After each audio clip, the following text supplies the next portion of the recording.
প্রধান উপদেষ্টার সঙ্গে বিএনপি, জামায়াত ও এনসিপির বৈঠকে কোন কোন বিষয়ে আলাপ হল? দেশের চলমান রাজনৈতিক পরিস্থিতিতে শনিবার বিএনপি, জামায়াতে ইসলামী ও জাতীয় নাগরিক পার্টির সঙ্গে বৈঠক করবেন প্রধান উপদেষ্টা অধ্যাপক মুহাম্মদ ইউনূস। এই বৈঠকে দেশের চলমান রাজনৈতিক পরিস্থিতি ও নির্বাচন নিয়ে আলোচনার কথা জানিয়েছে রাজনৈতিক দলগুলো।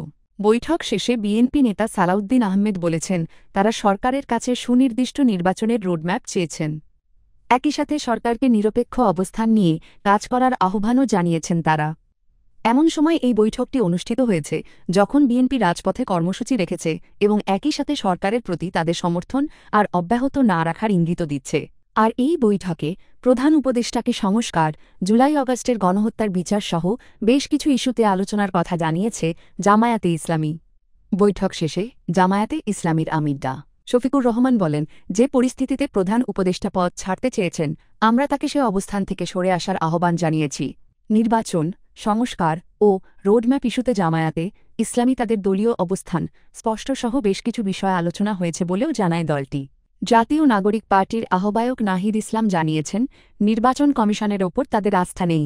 নির্বাচনের পরিবেশ বা লেভেল প্লেইং ফিল্ড নেই। নির্বাচন কমিশন সংস্কার করে যেন সেটা তৈরি করা হয়। তারা জাতীয় নির্বাচনের আগে স্থানীয় নির্বাচনও চেয়েছে। সম্প্রতি নির্বাচনের রোডম্যাপ সহ বেশ কিছু ইস্যুতে অন্তর্বর্তীকালীন সরকারের সাথে বিএনপির এক ধরনের টানাপোড়েন তৈরি হয়। শেষ পর্যন্ত ঢাকা দক্ষিণ সিটি কর্পোরেশনের মেয়র পদের ইস্যুকে সামনে এনে রাস্তা আটকে আন্দোলন শুরু করে বিএনপি নেতাকর্মীরা।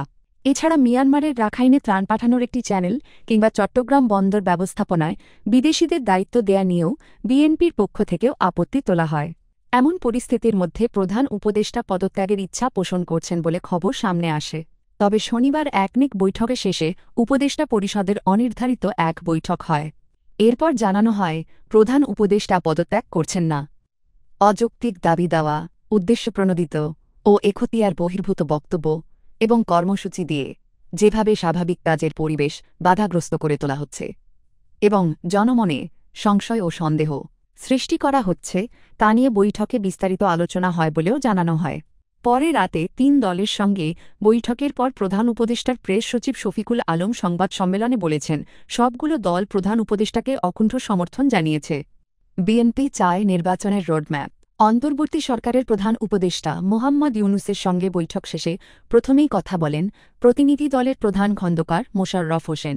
তিনি বলেন, প্রধান উপদেষ্টা বিএনপি নেতাদেরকে সাক্ষাৎ করার জন্য আমন্ত্রণ জানিয়েছিলেন, কিন্তু আলোচনার বিষয়বস্তু আমাদেরকে আগে জানানো হয়নি। তিনি জানান, বর্তমান রাজনৈতিক প্রেক্ষাপটে বিএনপি যা আন্দাজ করতে পেরেছিল তার ওপর ভিত্তি করে তারা একটি লিখিত বক্তব্য নিয়ে এসে প্রধান উপদেষ্টার কাছে পেশ করেন এবং সেই ভিত্তিতেই আলোচনা হয়। ওই লিখিত বক্তব্যের সারাংশ সাংবাদিকদের পড়ে শোনান খন্দকার মোশাররফ হোসেন। তাতে বলা হয়, বাংলাদেশে গণতন্ত্র উত্তরণের লক্ষ্যে বিএনপি নির্বাচনের রোডম্যাপ দাবি করে আসছে এবং সুষ্ঠু নির্বাচনের জন্য সরকারের নিরপেক্ষতা বজায় রাখার স্বার্থে বিতর্কিত উপদেষ্টাদের বাদ দিয়ে উপদেষ্টা পরিষদ পুনর্গঠনের জন্য দাবি জানিয়েছে।